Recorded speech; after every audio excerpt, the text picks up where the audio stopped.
ક્યારે વિચાર્યું છે કે શું કોઈ એક શહેરી વિસ્તાર, એક મત વિસ્તાર આખા રાજ્યની રાજનીતિનું ચિત્ર રજૂ કરી શકે? આજે આપણે બસ આ જ સવાલનો જવાબ શોધવા નીકળ્યા છીએ. ચાલો આપણે ગુજરાતના ઘાટલોડિયા મતવિસ્તારના રાજકીય તાણાવાણાને, એની નસે નસને સમજીશું અને જોઈશું કે આ એક વિસ્તાર આપણને મોટા રાજકીય પ્રવાહો વિશે શું શીખવી જાય છે. તો આપણી આ સફર કેવી રહેશે? સૌથી પહેલાં આપણે એ વિસ્તારની નાળ પારખીશું. પછી જોઈશું કે આંકડા શું કહી રહ્યા છે. એના પછી બે અલગ અલગ રાજકીય સિસ્ટમ્સની વાત કરીશું અને છેલ્લે એક વ્યૂહાત્મક બ્લુપ્રિન્ટ પર નજર નાખીશું. ચાલો શરૂ કરીએ. કોઈપણ રાજનીતિને સમજવા માટે પહેલાં ત્યાંના લોકોને અને એ જગ્યાને સમજવી પડે. તો ચાલો સૌથી પહેલાં એ સમજીએ કે ઘાટલોડિયાનો ધબકાર શું છે. આપણું ફોકસ છે ઘાટલોડિયા પર.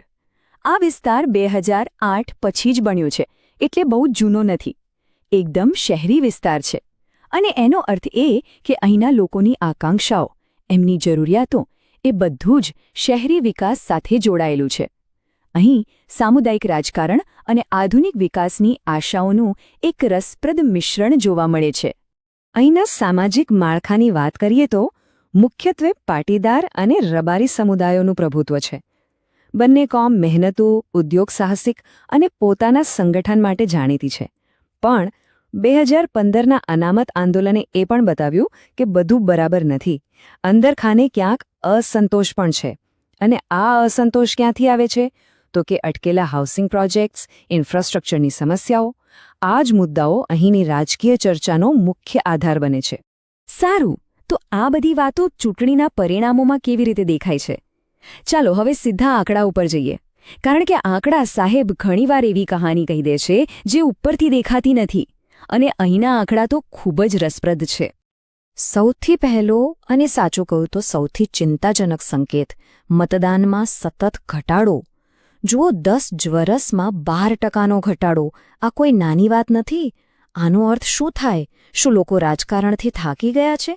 શું એમને લાગે છે કે મત આપવાનો કોઈ ફાયદો જ નથી? કે પછી કોઈ મજબૂત વિકલ્પ જ નથી દેખાતો? કારણ ગમે તે હોય, પણ જ્યારે લોકો મત આપવાનું ઓછું કરી દે ત્યારે લોકશાહીની તબિયત માટે સારો સંકેત તો નથી જ. અને હવે જુઓ આ વિરોધાભાસ. એક તરફ લોકો મત આપવા ઓછા નીકળી રહ્યા છે, પણ બીજી તરફ શાસક પક્ષ ભાજપનો વોટ શેર સતત વધતો જાય છે અને વિરોધ પક્ષનો વોટ શેર તો લગભગ સાવ તળિયે જતો રહ્યો છે. આ કેવી રીતે શક્ય બને? શું આનો મતલબ એ છે કે શાસક પક્ષના જે સમર્થકો છે એ તો અચૂક મત આપવા જાય છે, જ્યારે વિપક્ષના મતદારો ઘરમાં જ બેસી રહેશે? આ બધાનું પરિણામ શું આવ્યું? પરિણામ આવ્યું લગભગ 2 લાખ મતની જંગી સરસાઈથી જીત. આ માત્ર એક જીત નથી, આ એક રાજકીય કિલ્લો છે. એક એવો ગઢ જ્યાં વિરોધ પક્ષ માટે શ્વાસ લેવાની પણ જગ્યા બચતી નથી.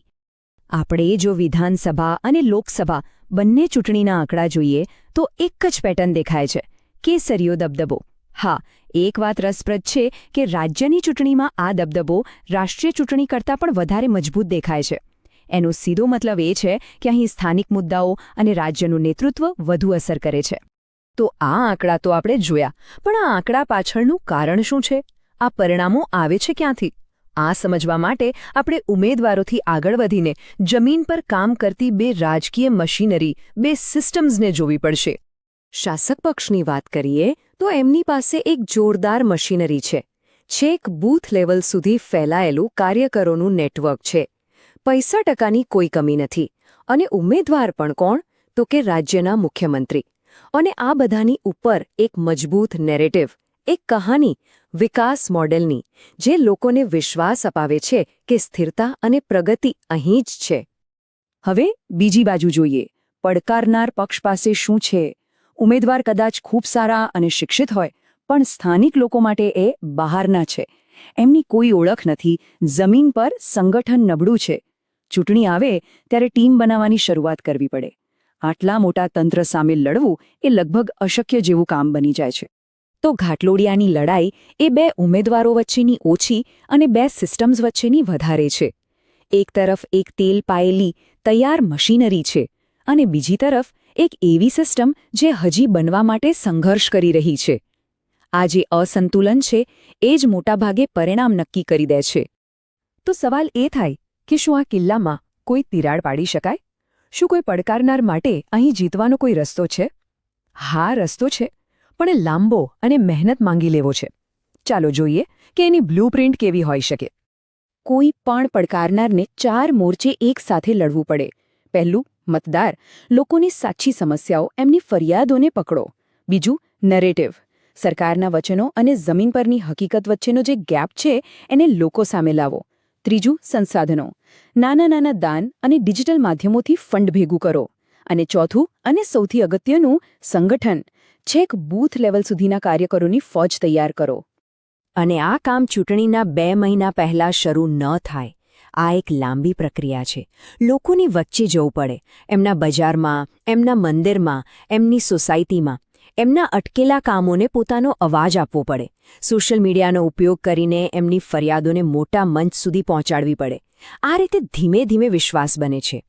ટૂંકમાં આખી રમત એ છે કે એક હાઈ પ્રોફાઇલ બહારના વ્યક્તિની છબીમાંથી બહાર આવીને સ્થાનિક ચેમ્પિયન બનવું પડે. એક એવો નેતા જ લોકોની વચ્ચે રહે, એમના માટે લડે અને એમના કામ કરાવે. ઓળખાણ ડિગ્રીથી નહીં પણ કામથી બને છે. અને અંતે ઘાટલોડિયા આપણને સૌને એક મોટો સવાલ પૂછીને જાય છે. જ્યારે મત આપવાવાળા લોકો ઘટી રહ્યા હોય પણ જીતનું માર્જિન આસમાને પહોંચી રહ્યો હોય, તો શું આ ખરેખર લોકશાહીની તંદુરસ્તીની નિશાની છે? કે પછી આ એક મજબૂત રાજકીય મશીનરીની જીત છે જેમાં આમ આદમીનો અવાજ ક્યાંક દબાઈ રહ્યો છે? આ સવાલ પર વિચારવું ખૂબ જરૂરી છે.